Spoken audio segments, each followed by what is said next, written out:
आज रोडकै छेउछेउ चराउँदैछु है ल। आज अगाएन पिटिक्कै अगाएन बाख्राहरू, त्यही भएर अब एकछिन चराउँदै लानु पर्यो। रोडको छेउछेउ चराएको घाँसिरहेन छ, जङ्गलमा लगिएन। अब जब घर लाने बेलामा पुरा चर्दैछ कि यिनीहरू फेरि यसै गर्छ जहिले पनि। घर जानु छ भने भुइँको जे भेट्यो त्यही खाइदिने हो, खेदाउँदा पनि भाग्दैन।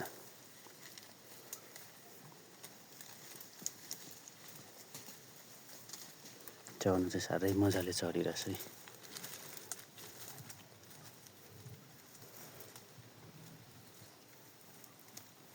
खेदाउनु पनि माया लाग्छ।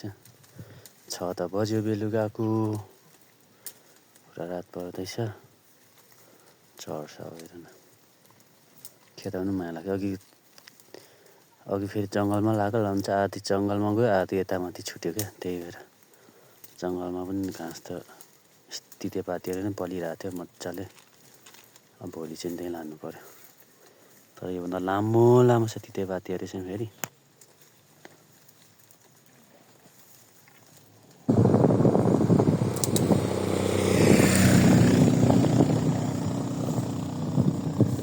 गाडीहरूसँग चाहिँ डराउँदैन, बानी भइसकेछ।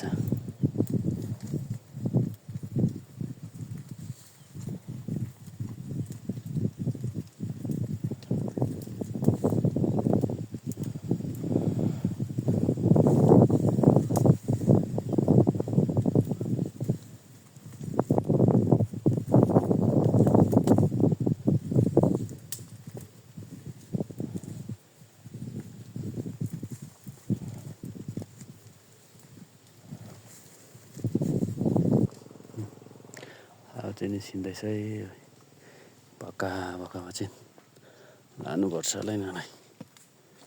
आज चाहिँ खासै अगाएन पनि।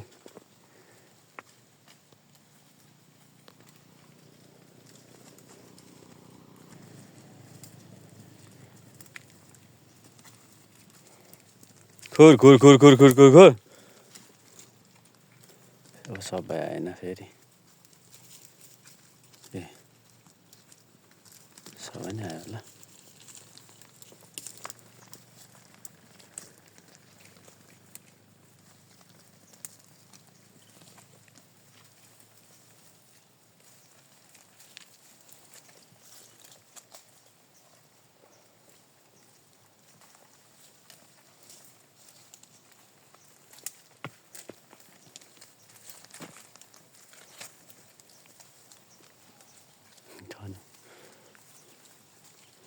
एउटा त रहेकै हुन्छ।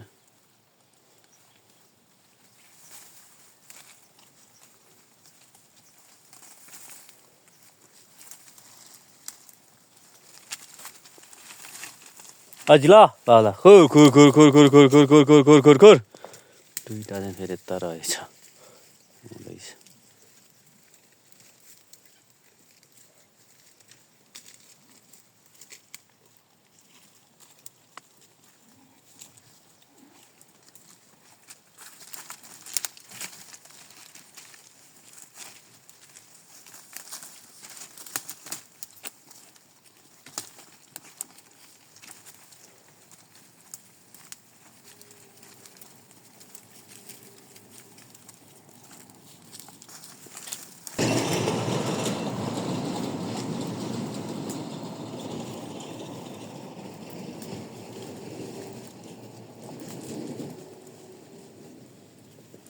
उनीहरूलाई घर जाने ए जा ल, एउटा पो छुटेको रहेछ एउटा।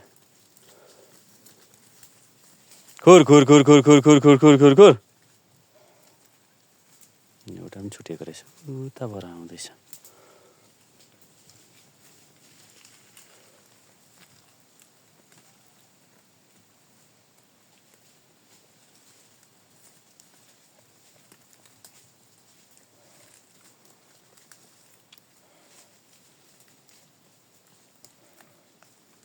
अब 15 मिनट जति चढाउनु पर्यो, अनि चाहिँ लानु पर्यो। 15 मिनटमा त झमक्कै भइजान्छ, हुँदैन।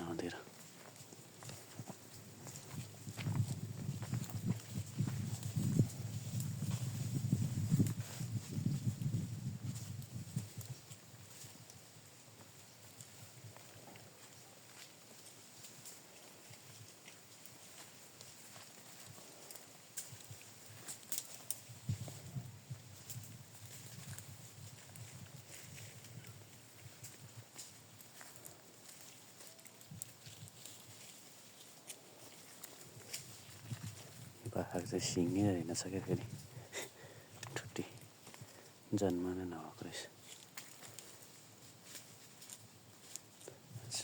बाटो चढ्दै जान्छ कि भने तल छिरी गयो त फेरि घर जाने विचार छैन क्या हो यो बाख्रा आजको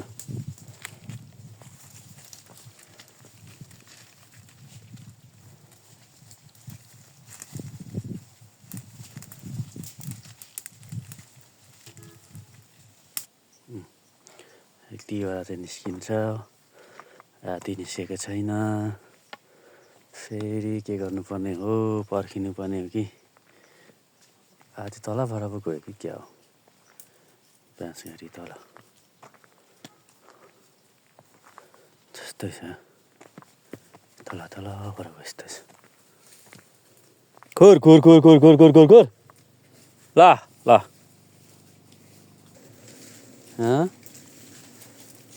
घर जाने कि नजाने हौ खोर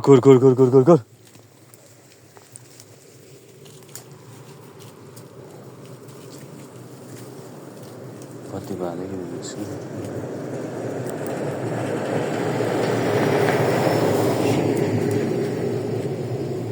खोर सिँगारी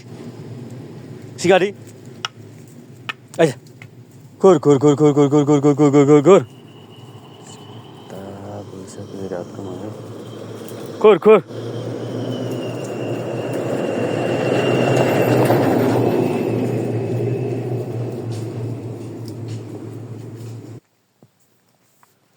बाख्रा अब निस्क्यो लानुपर्छ यत्रो दाउरा बोकिरहेको छु खोर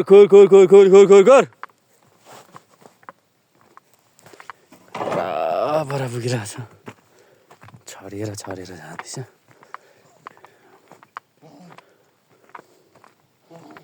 एउटा बाख्रा चाहिँ रहेको थियो कहाँ घर गयो कि गएन